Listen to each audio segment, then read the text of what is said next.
So last time we left off, everyone was in the inn, and there was a guy outside shouting, "Help! Help! They're killing me! They're murdering me! Help!" And that was where I ended the session. Right. Yeah.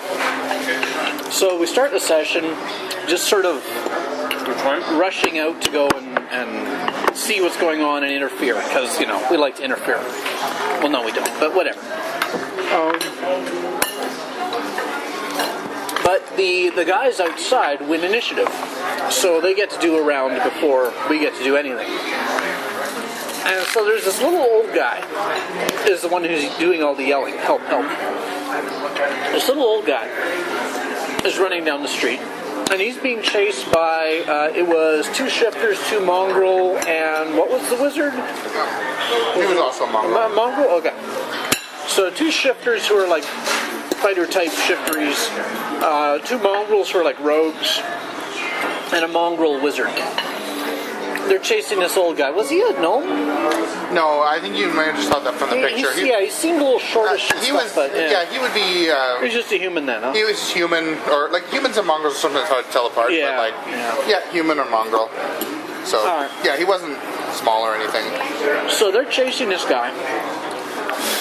And since they won initiative, they get to do a round. And they spend their round catching up with the guy and stabbing the heck out of him. They stab. He's like, ah! Fortunately, he's got a fair number of hit points, so he doesn't quite die. Although that would have been an awesome encounter. It's like, guy in the street, "Help, help, they're murdering me!" You lose initiative, they stab him to death and run away. We'd probably then like shrug. All right, well, who knows what that was all about. So we run out there as they're like viciously stabbing this guy up a tree. And we figure, okay, we don't know what the heck is going on, but let's just stop everything and wait for the guard to appear and sort it all out. The guard never does anything. Well, it is Valneva. Like, it's sort of a Wild West town. It's true.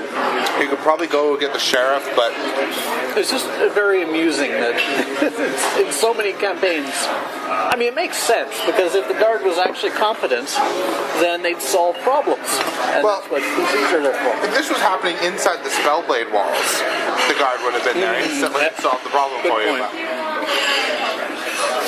So anyway, we go out there, and the combat is joined. And basically the whole session was this combat. So there's a whole lot of stuff that happened in this combat. We did a lot of role-playing within the combat, sort of thing. Hank and Cricket both run out to the old guy, and we get to him. And Cricket uses Shout of Triumph to rearrange the battlefield. Gets the old guy behind her and pushes all the attackers some distance away. And Hank hits him with a sword or whatever, or hammer. And then one of the rogues. Well, and the shifters are cat shifters. And like the dog shifter tribes inherently hate the cat shifter tribes. Yeah, so he's just like, cats. And he just goes out there with his hammer and starts just pounding on the cats. Hank's a colossal racist as far as cat shifters are concerned. And Cricket has pointed this out on several occasions. And Hank is just like, it's different, they're cats. Whereas to Cricket, there was really no question. People are people. In this combat, like, it was cats, so the cats are clearly the bad guys. Whereas Cricket, there was a Siamese and a tabby. Whereas Cricket's a firm believer that people are people. Even cat people. Even cat people. But not satyrs and minotaurs, they're not people. Yeah, they're animals. Yeah.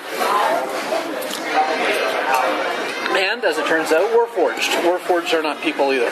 Right. They're machines. So anyway, so we go out there, and Cricket's like, "Bug! Everyone get away from me, and get away from this old guy that I'm protecting." And then one of the rogues, one of the mongrel rogues, uses this ability, this charisma attack, that... My brother just mentioned, because mongrels are basically just every race mixed together. They're like humans and elves and gnomes and the phoenixes, and they're They're like the general mishmash. Yeah. Anyway, just thought. Oh, okay. Because when I hear mongrel, I think dog. Yeah. But they basically are random humanoids. So, one of the mongrel rogues uses this charisma-based attack on Hank and dominates him for a round. Basically convinces him, hey, I'm the good guys here. Yeah, it's like, you're making a mistake. You know, we're doing the right thing. You gotta protect us. Hit Cricket. Because he's right next to Cricket. And so he's dominated. So he turns around and he hits Cricket. And this has happened before. There was that combat down in the chasm where every single member of the party at some point got dominated and hit Cricket. And afterwards, Cricket was just a complete mental wreck because, Yeah, I remember your interview afterwards about, like, I've never received such a severe beating before. I don't know what I did to deserve all that. I'll have to make sure I never do whatever I did wrong again. Although in this case, you had a sense that, like, that rogue was causing it. Yeah. Like, it was his words were weirdly convincing. Even to you, you're like, yeah, maybe Hank should attack him. That's silly. Because, of course, I would simply obey him if he was to tell me, because that was the thing. If Hank had ordered Cricket to try and kill the old guy, if they'd used a meta domination thing, that would have worked. Yeah, that could have been difficult because the domination might wear off, but your order might still stand. Well, Hank would then change the order or something. Like, stop doing that. Like, all right, I'll stop doing that. But it was like, take him secretly behind in the alley and kill him where I will not see it. But that didn't happen. Hank would remember what happened during domination, right? Yeah. So it just. Yeah. But anyway, fortunately, things didn't get that complicated. And the other rogue, he didn't. No, there was. That's right. The one said to attack Cricket, and the other one said, "No, we're the good guys here." And then I attacked everyone's will, and so no one could attack that guy because he hit them all. So you can still attack everyone else, but you couldn't attack that guy because you're like, oh, maybe he is a good guy. I'm not sure. And that was save ends to get out of that. I don't think Cricket ever saved out of that one. Fortunately, there was a target-rich environment. So Cricket and Hank were really involved in that fight out there a lot with the rogues and one of the cat shifters. And most of that fight was, trading blows, trading abilities, all that sort of stuff. Cricket would shove a guy around, cause Hank to hit him, or shove Hank around and cause Hank to hit the guy, all that sort of stuff. It was pretty standard stuff. One of the cat shifters, Serendipity Van Goldstrider Malora, was still in the tavern. She was firing spells out through the window. And one of the cat shifters ran inside to attack her. And this was hilarious. Let me see if I remember the sequence of events right. I wonder if we should almost describe what it looked like to everyone else first and then describe the sequence of events. So from the outside, what we saw, this cat shifter runs inside. Specifically to attack the wizard, because the leader had said, Turlai, go attack, get rid of that wizard. Yeah. So she's a gnomish wizard. She's not in no way tough. She's a glass cannon, fragile, whatever. But we don't really care too much about that because she's just jammed herself into the party and so we're a little bit like, okay, whatever, she's on her own. And she's cleverly just stayed inside the inn and was shooting through the window. Yeah. Perfect, right? But the cat shifter goes. Cat shifter runs inside the inn. We hear a tremendous crashing and yowling and smashing about for 2 rounds. And then the cat shifter comes hurtling out the window and lands blam on the ground. Was he bloodied at that point? I think he was bloodied. Yeah, he was bloodied. Yeah, he went in fine. There's a whole bunch of crashing and smashing, and then he comes out the window, smash, like that, and he's bloodied. He's been beaten to a pulp.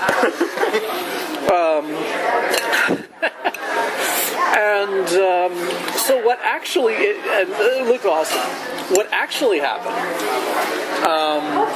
the cat shifter ran inside. How did he fall down the first time? Well, he went inside and he attacked Serendipity. Van Goldstrider Malor. Yes, and she used. He did his super pounce and critically failed. Yes. So he did his like big nasty pounce once in the attack. counter attack. And completely flubbed it. And then she cast a spell that did damage and pushed him back, or her back. It was actually a she. Yeah. Pushed her back, and she had an ability that bloodied her. And when she had an ability that when they went bloodied, they went berserk and did massive damage to everyone adjacent. But before that happened, she got pushed back. So Serendipity pushed her back. She went into this berserko rage, destroyed all the tables nearby, but Serendipity was fine. Yeah. Then, Then she charged at Serendipity Van Goldstrider Malor again. But that was after Serendipity tried to climb out the window because but she failed. She could only fail on a 1 or 2, and she failed to climb out the window, and she fell prone. Then the cat came up, and actually this is I think when she tried to do her super pounce. She came up. That was when she critically failed. Yeah. She missed the first time. She critically failed her super pounce, and I was gonna say, well, she misses, but then someone mentioned falling out the window, so I was like, she's got to fall out the window. Yeah. So she just totally misses Serendipity, goes flying out the window and lands prone, and she's now bloodied from before. So Damage, yeah. So basically, it ran inside, missed an attack, got bloodied, which caused it to go berserk and tear apart a bunch of furniture. Then it tried pouncing and missed and slammed out the window. So that was what happened. But Yeah. the outside just came flying out, and then Serendipity stood up behind the window. Meanwhile, while all this is going on, Croesus, the attacking mongrels, they have a wizard too. And so Croesus goes to go and pin down the wizard and stop him from, shooting fireballs and whatnot. He cast an interesting spell where he changed Cricket and Croesus to Aurora. So if they went further away from her, the chain would break and they'd get electrocuted. And so he was obviously someone, and he was doing stuff. He was a threat. So Croesus went to take care of him. Yeah. And Croesus at this point firmly believes that he is a policeman. Yeah, he was super excited. This is a police street we're having. That's right. That's the first thing he said because he acted first, and so that's the first thing he walked out and said, "Halt! I'm a policeman. You're under arrest," or something along those lines. Yeah. And he was just so excited to be in a police stream. As we said, Croesus is a little bit broken. So anyway. He wasn't able to convince the wizard to surrender because he was a policeman. But they had a fight go for a while there. The wizard did a couple of tricks to keep away from Croesus, but Croesus kept on him, and eventually got adjacent to him and started, beating him up. And so the wizard tried running away, and Croesus managed to take him down. Non-lethally. Well, actually, that was probably the last thing that happened in the combat. Yeah. It was sort of disconnected from everything else. There was like this one little combat going on up there between Croesus and the wizard, and one of the cat shifters ran up there to help him out later on. The wizard was clearly in charge of the group too, because he kept telling them what to do, and the old guy by this time had crawled around, crawled behind into an alley or whatever, and eventually the wizard started shouting, just ignore these idiots. The most important thing is we have to kill Henry, and just forget about them and kill him now. And so that's when they started focusing on him. But as they started losing, like the first cat shifter went down, Hank totally killed the cat shifter. Yeah. They're like, "You doing non-lethal damage?" He's like, "No." Crunchy, crunchy. A heated argument broke out between one of the rogues. Yeah. Who would kill an NPC? It was hilarious.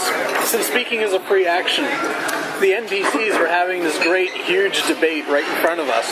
Yeah, because I kept wanting to interject. the rogue was saying, "Okay, we're gonna die. We need to get out of here." And the wizard was saying, "If we leave, it's taking forever to find this guy. If he gets away, we're never gonna find him again." And the rogue said, "If we die, we're also never gonna find him again." They're having this big fight about what they're supposed to do. And eventually, the rogue is just like, "Screw it, I'm running away." At which point, the mate's like, "Well, okay, I have to run away too now." And that was when they decided to run away. And so then I shot the rogue in the throat, non-lethally. Yeah, no, I shot him with an arrow, and it was going to take him down. And then and John was like, "Yeah, it hits him in the throat," and he starts gurgling, and I was like, "No, non-lethally." So you hit him in the throat, not lethally. and yeah, that's right, because he took the arrow to the throat, and he just like, "Go to hell, eat," and then he collapses. Yeah. So. But yeah, it's Cricket's thing. She doesn't kill people unless she's ordered to. So meanwhile, the one remaining mongrel rogue starts running after the old guy, who is now running away like... Yeah, earlier he'd hidden because he was badly damaged, but he actually ended up chasing the old guy who had now run in the we hit the old guy with some healing as well, so he wound up all right. So this rogue goes chasing off after this guy. The combat's still going on. So Hank breaks away from the combat to chase this rogue. And winds up being the only guy in pursuit because the rest of us are still busy with the rest of these guys. And so there's this big chase scene thing where they're rolling athletics checks and endurance checks and stuff like that to see who catches up with whom, because everyone has the same move speed. And this old guy, he's making critical successes on his athletics checks. He's just like, dancing lightly from rooftop to rooftop or whatever it was. He's just legging it, which makes sense because there's a guy running right behind him that's like, "I'm gonna murder you." But Hank does quite well too. Yeah, on the first athletics check, both Hank and the old guy rolled a 20, critical success. And so I said that I was doing this thing where they're like, I had them on the board and they're catching up or whatever. But Hank critical. I was like, "Hey, you can just kill the rogue guy," because he was almost dead at that point. "You can just kill the rogue guy free and not lose any ground on the old guy." And so he took that option. Yeah. And Brian was like, "Non-lethally? No, I just kill him." He's a cat? No, it wasn't a cat. Hank's just that kind of guy. Yeah. He's the median of the party. Well, no, he's the Zor of the party. He's the Zor, yeah. He's the Zor of the party. Or making references to a different campaign's characters at this point. So anyway, at that point, I think we've accounted for everyone. Hank killed a shifter. Did one of the shifters survive? No, one ran away, didn't he? One shifter ran away. Yeah. One rogue was knocked out. The mage was knocked out. A shifter was killed, and one rogue was killed chasing down the old guy. That accounts for everyone. Yeah. Oh, and then the old guy he got away. Hank kept running after him, but Hank is good over short distances, but his endurance is poor, and so the old guy actually outran Hank. Yeah. And at that point, he was just like, "I'm out of here," running just full tilt. So we lost the guy that these guys were trying to kill. Yeah. But we got two prisoners, including the wizard who seemed to be their leader. Oh, that reminds me of the interchange that the wizard and Croesus had, where the wizard...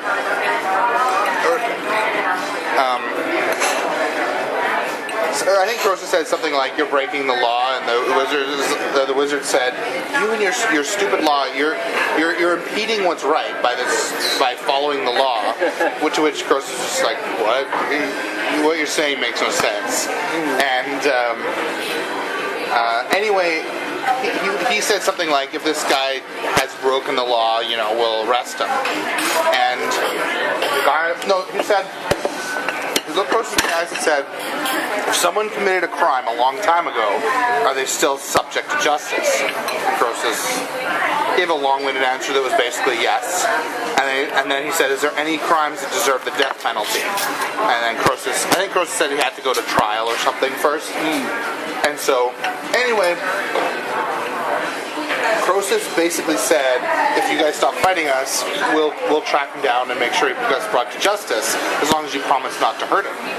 And to which the guy said, yeah, I promise, no harm will come to him, which he was totally lying, and Croesus knew he was lying, so the fight continued. But there was just that little interchange of information there. So basically, these guys thought the old guy they were trying to kill was some sort of horrible criminal who deserved to die. But I wouldn't explain why. We never actually asked him, what did he do? Well, we can interrogate the prisoners. You have prisoners. So. Yeah. Anyway, after it was all over, and there's like dead shifters lying in the street, and we've got prisoners and stuff. We're standing there in the rubble and the wreckage, and all the bystanders, once it's all done, the bystanders just start going back to what they were doing, and we're like, when's the guard gonna get here? We're waiting. Well, I guess we better take our prisoners back into the inn now, because the guard's not showing up. Yep, it's one of those towns. Just a minor brawl outside of an inn. Yeah, only 2 deaths. I mean, if you guys take them to the authorities, then they'll deal with it. But the authorities aren't necessarily going to come to you. There's a lot of town to police. Yes, because they're doing such a good job. Anyway, my impression is that the usual method of policing in Valneva is posting bounties. Well, that's basically it, right? Like, if you take them into the authorities, bounties will be posted on the criminals, and that's about it. Not necessarily kill bounties, but just, bring them in. Yep. Usually it's dead or alive with a bonus if you're there alive.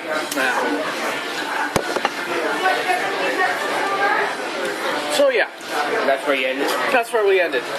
Yeah, they went through their possessions and found some interesting items, but both the items were from people. Oh no, the shifter was dead, but no, there was an interesting cloak on the wizard, but the sort of still alive, prismatic thing that. Yeah, we might give it back to him and send him on his way. No one really wanted it, so yeah. And the other thing was some bracers, and the only one who would benefit from them was Hank, who already had better bracers, I think. So. Croesus might, but I don't know. I don't think that's right. Tim wasn't in the room. We never actually asked him if Croesus wanted those. Now, based on the banter during the fight, my suspicion is that this old guy had something to do with pain slavery or something like that. I don't think Cricket assumes that. So... We'll just have to see. It might be related thread to that other plot that was going on. Yeah. I mean, Cricket is really, really down on the whole slavery thing. But also, she doesn't assume that of people of the Empire, citizens of the Empire of Flowers, because that's just rare criminals are into that these days, not the Empire as a whole. So you can't assume. It's like, he's a citizen of the Empire of Flowers, he's a criminal. You don't assume that he's into pain slavery. That's just wrong, making assumptions like that.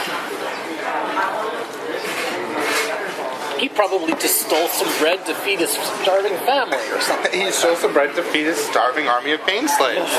You gotta feed him with something. And how did the gnome... what was it? Serendipity Van Goldstrider Malor. See, they're really obsessed with her names, so she insists if you call her name, it has to be the whole name. Yeah, if you call her Serendipity, she's offended. Yeah, but we don't exist to her, so I can call her Serendipity. Right. Well, I'm trying, because in game, I'm trying to make it so that, because Cricket would totally be, try to... True. Call her the full Ven Goldstrider. Ven. Is it Ven or Ven? I think it's Ven, not Ven. Van. Yeah, it's Ven. Serendipity Ven Goldstrider Malor. Yeah. And so I'm trying to make sure I don't slip on that. So. Yeah, she did some stuff. area affecting. We didn't go. We haven't got there. Oh, okay. The combat was the entire session. Yeah. There was a lot of running around and stuff. Yeah, it was. It was a fun. Oh yeah, it was a fun combat. As I said, Sessions are we short. role-played during combat. Yeah. Oh yeah, Aurora also hit cricket at one point. One of the same row. Well, and Hank hit cricket again too, right? No, actually, Hank never managed to land a blow. Oh right, but Hank tried to hit cricket two critically different failed, times. Both times he tried hitting cricket. I don't know if it's a critical fail, but he failed. He missed. I mean, of all the party members, He was Hank like would be trying the to hit most, cricket and just whoosh, whoosh. And the most like, likely to actually hit cricket. Yeah. And she's like, why are you trying to hit me, Hank? No, please stop. And then Aurora comes up and it's like, stab. Like, oh, you too. It was the same ability every time. Like, Yeah. like wait, you know, they kept saying we're the good guys. This guy's bad. He's a criminal. You should, you should fight him and anyone who's protecting him. Oh yeah, I should. What? How did Aurora deal with that? Because like, She was upset. In the interviews, she was a little like, oh, I feel so bad. Cricket's going to have to sit the party down yet again and explain to them that the best way of thwarting her is not trying to stab her or hit her with hammers or whatnot. Right. Just tell her, thwart yourself. And then she will. I mean, if those dominating characters had told Cricket to stand down or to join the other side or whatever, but Cricket's smart enough to know that that's probably not a good thing to explain to the party. what do you mean? Wouldn't you rather they permanently mess you up? No, this is important information that an owner of a domestic should know. No, I guess that's pretty. I mean, they're not from the Empire of Flowers, so perhaps they need an owner's manual or something. Right? Yeah, they don't. And cricket, I mean, has the most arcana knowledge in the party. So she's most likely to be able to identify a domination effect, Oh, yeah. which she actually was able to do in this case. Yeah. So I'm sure she's smart enough to if her owner is being dominated by an evil force and gives her an order, she has some ability to think, well, this isn't what's best for them. Yeah. And not follow that order. It would be a very tricky moral situation for Cricket. It would. I'm not entirely sure what she would do, rules are. but it would certainly be enough to disrupt her for a round or two. Because, it's like, I don't know what to do. I better do nothing for a bit. Well, and it might be useful because you probably know that most of those effects only last for a short time, so it might be best just to do nothing Yeah. and see if the order persists. Well, that should show the party my worth. I totally threw this cat shifter around the bar and then out through the window. Just push and I used that. Oh, and everybody was running around, and how to stop people from running around. You stop them. It helps to kill them or knock them unconscious at the same time. That's usually a good way to stop them. But yeah. Hi. We just stopped the murder, I think. 'Cause we got into a fight with these guys who were trying to kill a civilian, except then one of them started arguing law with me, and usually murderers don't stop to argue law with people. But then he lied, and then he ran away, and I hit him in the head. I don't know what's going on here, 'cause usually these things are very simple.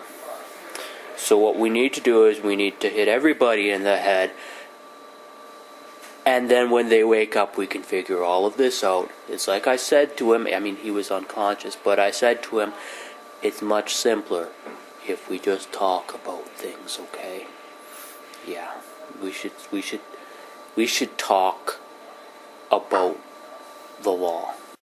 Dear Aderon, I know it's strange to write you a letter since you're gone, but you don't know everything of what will happen, and maybe somehow, somewhere, we'll meet again. I know it's just wishful thinking, but I do miss you. I really missed you today. We were having this really negative interaction with these strangers, and the one fellow said something that made me doubt my friend. It made me doubt everything, and just in a moment, I totally turned on Cricket, and I stabbed her with my sword, Aderon. I can't believe that I did that. How could I so lose control of myself? Nothing like that has ever happened to me before. I don't know how to prevent that from happening again. Cricket has forgiven me, but I haven't forgiven myself. And I don't know how to move on. There must be something that can help me. I wish you were here. You would know just what to say. Being a domestic is supposed to be simple. It's a simple life. You have orders and you follow them. You obey your masters. Very straightforward. But it's not, because they keep hitting me and then saying, "Oh, sorry, I didn't want to hit you, and there wasn't any reason I hit you, because it was because that person over there told me to hit you," and I have no idea how to respond to this. This is not something I was trained for in the temple. If your master wants to hit you, I suppose they can hit you, but there's no point to it. And then they immediately say, "Oh, we didn't mean to hit you." Oh, it's very... I'm so confused. Also confusing is the situation with the old man that those people were stabbing in the street. They claimed that he was some sort of criminal and that they were stabbing him because he was evil and they were good. But they're stabbing an old man in the street. That doesn't strike me as the sort of thing that good people do. They made very convincing arguments, but at the same time, they're stabbing an old man in the street. So yes, very confusing. And then they were arguing amongst themselves about how our party was members of the Empire of Flowers. And that's not true either, because I'm the only one, currently anyway. Perhaps the others will apply for citizenship someday. Be nice. But anyway, suffice to say, I'm very confused, and I hope that once we've talked with the ones we managed to capture, we'll sort this all out. And I'll finally know what my orders are.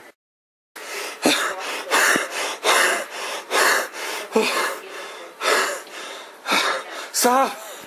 Bad guys are dead.